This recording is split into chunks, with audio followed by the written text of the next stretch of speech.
Selamat pagi, saudaraku yang terkasih di dalam Tuhan.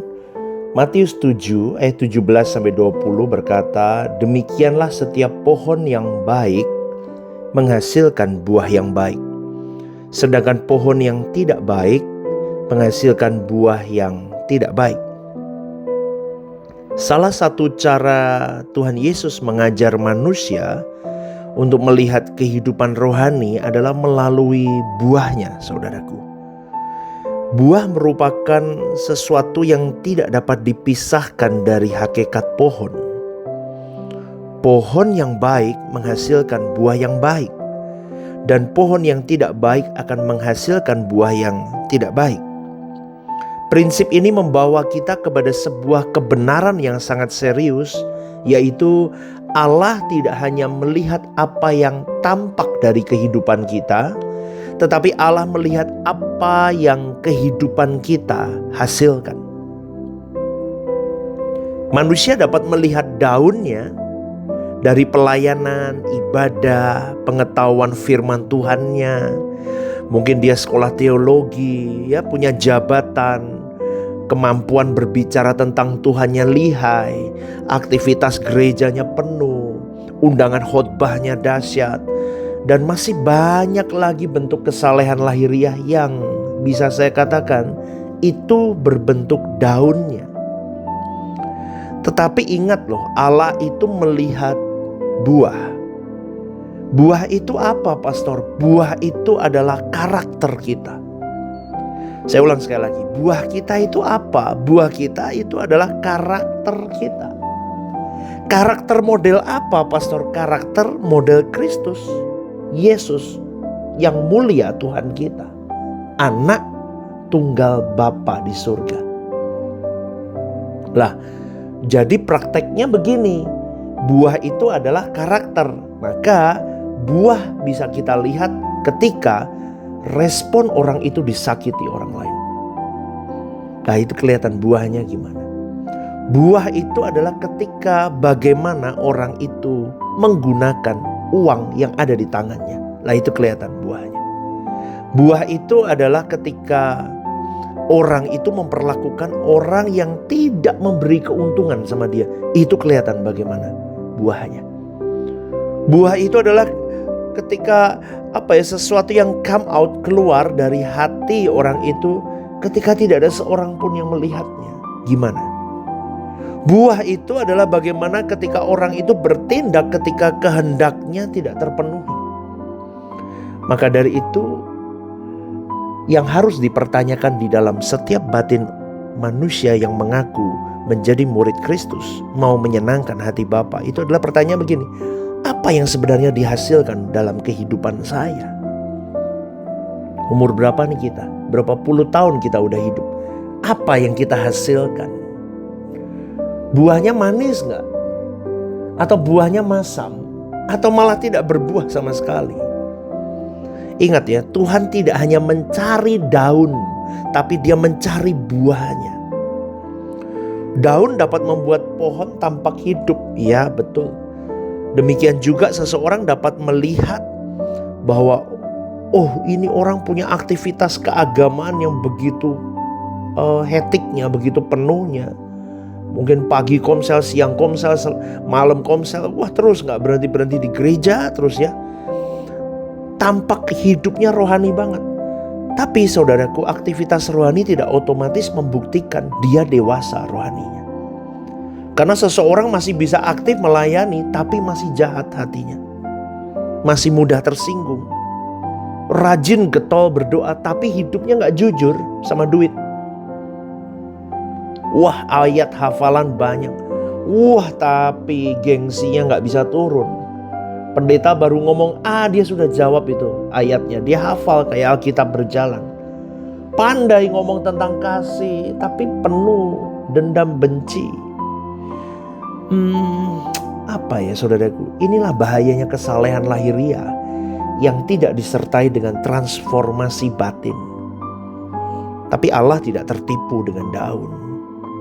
Manusia bisa terkesan penampilannya, segala tetek bengeknya, tapi Allah melihat hati, Allah melihat buahnya. Karena kekristenan sejati bukan sekedar perubahan aktivitas kita, tetapi perubahan manusia batiniah kita. Karena buah adalah hasil dari apa yang menguasai hati. Yesus berkata dalam Lukas 6 ayat 45, karena yang diucapkan mulutnya meluap dari hati. Itu kata Tuhan. Maka apa yang keluar dari kehidupan kita bukan kebetulan, saudaraku. Kemarahan yang terus-menerus menunjukkan sesuatu tentang hati kita. Kepahitan yang dipelihara itu menunjukkan kesehatan hati kita. Kesombongan yang kita tunjukkan, tidak mau ditegur, itu menunjukkan ada masalah dengan hati kita. Ketidakjujuran itu menunjukkan masalahnya hati kita.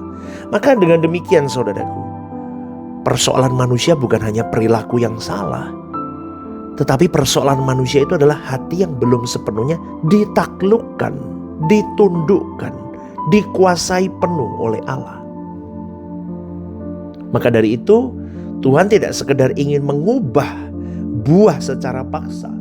Dia hendak mengubah pohonnya. Artinya apa? Allah tidak hanya ingin membuat kita terlihat baik.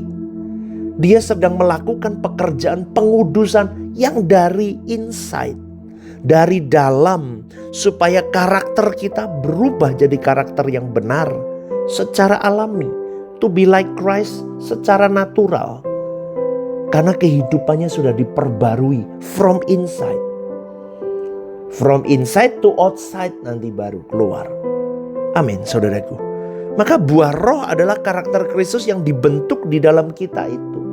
Tapi natural, step by step, proses demi proses, ditabrak, ditembak, dihajar dengan berbagai hal. Maka step by step kita pegang respon kita benar. To be like Christ, memakai mind of Christ, karena cinta sama Bapa di surga, sayang sama hati Bapa di surga, ingin melakukan kehendak Bapa di surga, maka buah roh itu terbentuk.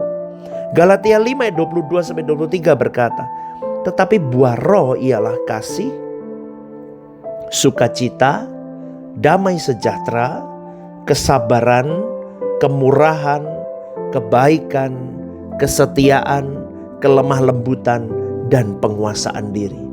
Perhatikan, Paulus menyebutnya buah roh, bukan sekedar hasil usaha moral manusia.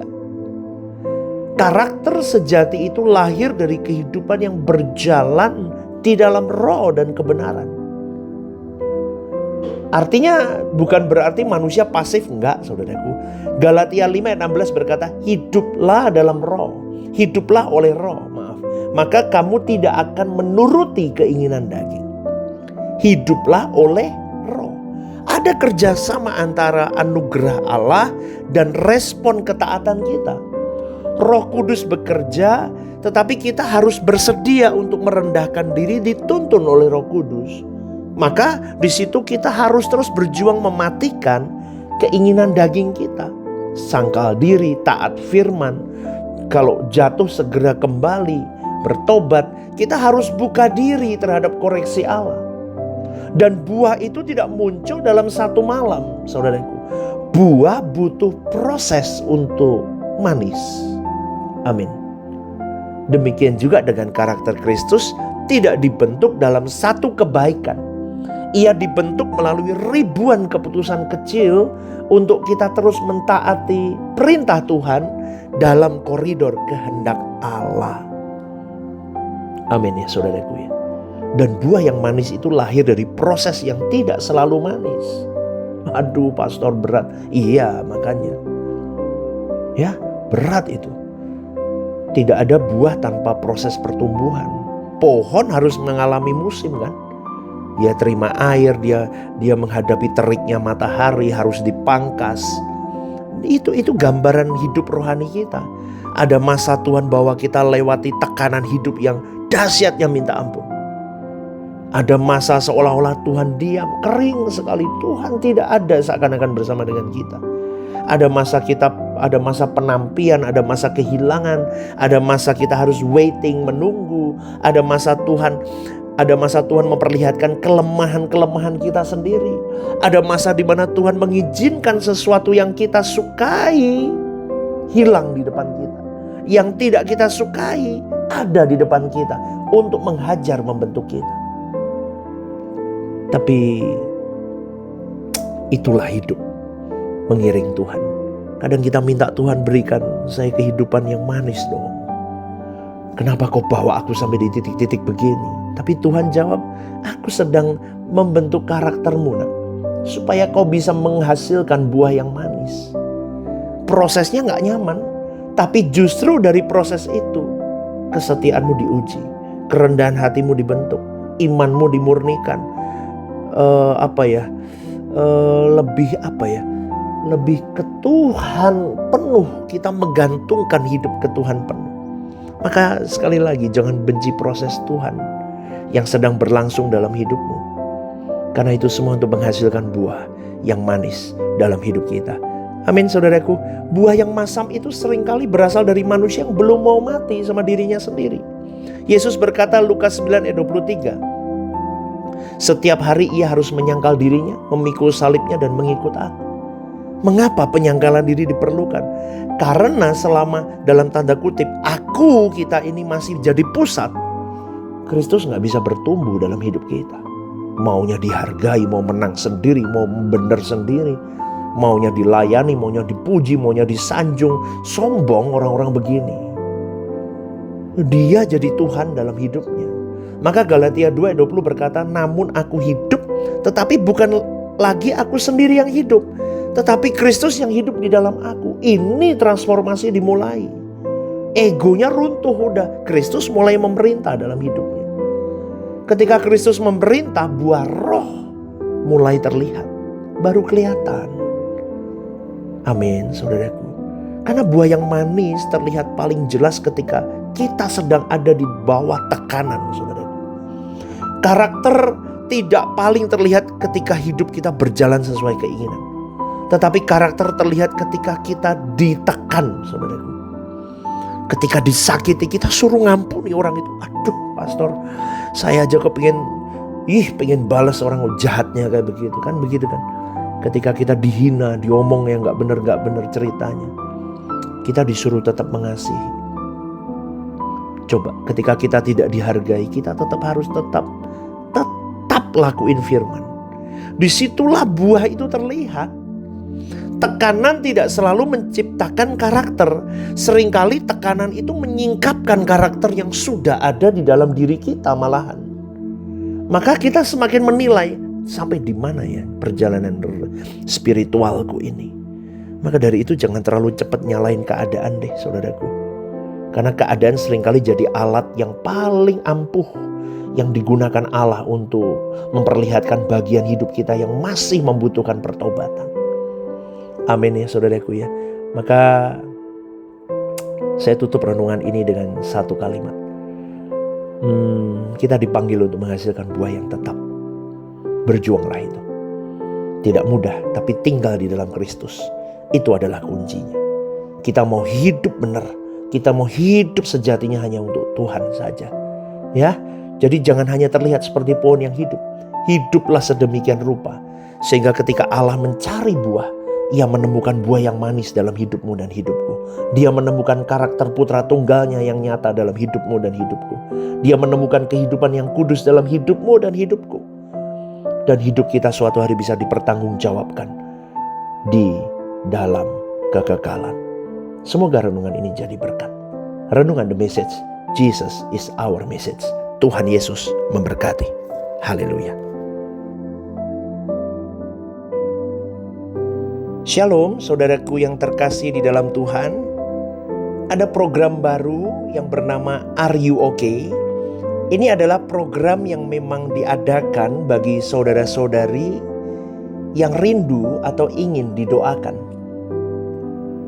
Mungkin saudara-saudari sedang mengalami pergumulan-pergumulan hidup yang sulit, yang berat, menghadapi masalah-masalah yang tidak mudah. Saudara-saudari bisa klik di formulir online yang tertera atau scan barcode di situ. Anda bisa tuliskan di sana apa yang menjadi pergumulan masalah Anda yang yang ingin didoakan. Tujuannya satu, Anda tidak merasa sendiri. Saya sendiri yang akan mendoakan beserta tim yang akan menangani ini. Saya akan mendoakan di dalam mesbah-mesbah doa kami. Tujuannya satu, supaya saudara-saudari merasa ada yang support, tidak sendirian berjalan menghadapi beratnya kehidupan ini. Ini kerinduan saya, kita berbagi kasih secara nyata, dan kiranya program baru ini bisa menjadi berkat untuk kita semua. Tuhan Yesus memberkati.